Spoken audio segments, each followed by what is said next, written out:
Thank you so much for clicking on this video because today I wasn't even really planning on putting anything out, but as the daily expected moves are absolutely massive for tomorrow, I think we need to make a little video. We need to make a little update and talk about what's going on as we hit our first point. We're still looking for very similar things, and if we really needed to, we can make that right shoulder that could have been a very long time ago as we try to digest this entire move. So we are still looking for those hints, and we did hit the weekly expected move. So let's just hop into it, right?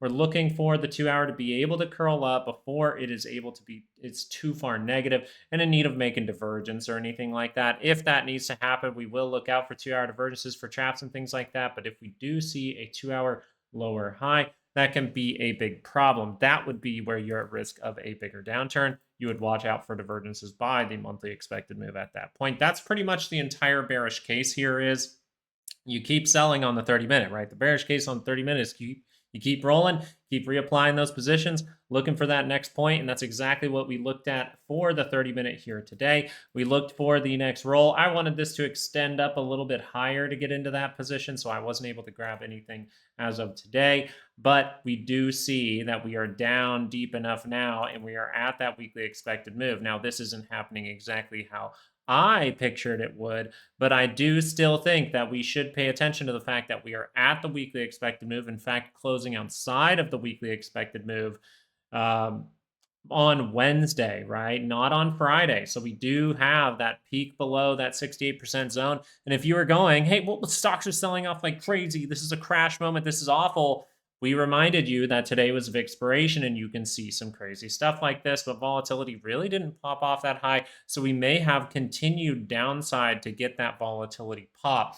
Now, the thing that I was overall looking for on the internet was I was like, all right, what reason are they going to give for this sell off at this point? And right now, they are overall selected to talk about AI and tech sector weakness, economic data and rate outlook concerns, and broader market sentiment. Those three things are going to be the reason. But we do have expiration today, and it just happens to happen on expiration every single time, guys. Okay, so now we have OPEX to worry about, and it looks like that with the positioning of the MACD, we are deep enough now, right? You heard me say just a couple of videos ago that I really like when we're not making divergences here, but we see that first point, at least the first point goes into that oversold territory. So I will be looking still for a potential 30-minute divergence or a 30-minute higher low. Let's get you guys daily expected moves. 680.51 to the upside. Sorry if it's been a little bit quiet. My mic's a little off.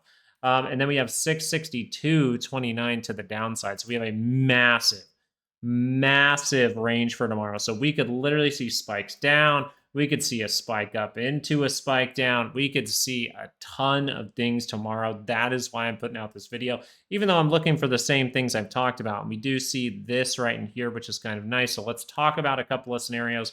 If we do get good news from the data, if you didn't know, we covered it on Monday, but we will be getting the CPI tomorrow and some inflation data.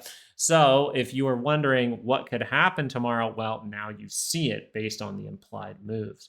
Huge, huge moves.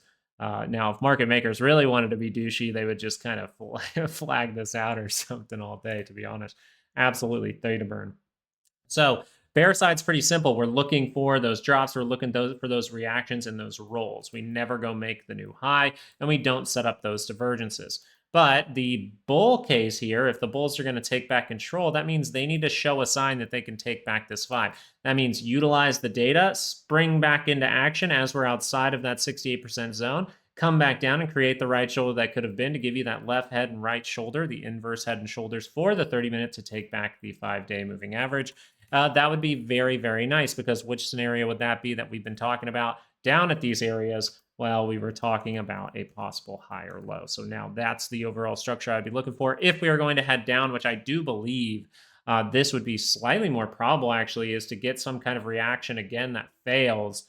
And then we maybe see something scary for a moment. We're going to see probably a crazy wick or something like that in the next few days is what I think. But I do believe that retesting this area, seeing some kind of 30-minute divergence down here, that divergence being on your MACD and RSI at the same time is still what I'm looking for. I'm looking for that now based on the structure. I can extend and say, hey, that might take until Friday close to actually happen. So either we are going to springboard with the massive implied volatility or we are going to see some kind of divergence at this level. I do see the daily confirmations. I do not see the 2-hour lower high yet. So I am not going to sit here and call some kind of crash until I actually see the 2-hour roll. As we go into the Qs really quickly, let's get you those levels, and I got to speed it up. 611.91 to the upside. 588.91. Why am I thinking the SPY might stop at that weekly expected move and not go make a full right shoulder? Well, because the Qs are already giving you the full length thing here to go to the upside, right? It's giving you the complete right shoulder that could have been. I think that's fantastic. But as we continue to dabble with these levels, it is very risky. Your 2-hour is getting extremely negative here for the Qs. That's the difference. So you do have some big levels for tomorrow. It does look like we have wiped out potential divergences here. We can look on the MACD. Yes, that is no longer intact and no longer intact here. So if we were to make those divergences or higher low, we would need to see the higher low get a big move above the 5, maybe come back down into there and then curl to the upside, left head, right shoulder to go up. And then the other way that we would actually flip this around would be we're going to go up and test these sellers right in here. And then we are going to fail that move, curl back down, get outside of that weekly move on Friday, pop our head above, and then set some kind of trap for the weekend just before Christmas. I am actually leaning towards the trap, and the reason that I would still say we extend this selling potentially all the way into Friday unless we see the higher low scenario, right, is because of volatility. Volatility as of right now does show a good 30-minute move, a good initial 30-minute move. That would suggest that we need to pay attention to what? Well, this continuing. And then what did we draw up the other day? The other day, this is what's fishy right now about the market is we're not seeing that pop-off moment for expiration to really reprice those options. I think that's very silly at this point that we haven't seen that. It's very, very strange. Normally during expiration, yeah, we'll see a sell-off like that. Yeah, definitely, that's why we pointed it out over the weekend. But normally you'll see a spike up to these kinds of levels, then like something like this, or a spike up to these levels, another spike, and then we'll head down. So maybe we still need to create this is all I'm saying, because the 30-minute is pretty positive here. The 2-hour is starting to go positive here, and this is a risky time. So if you're thinking stock market crash and shouting stock market crash, I don't know if crash should really be on your mind.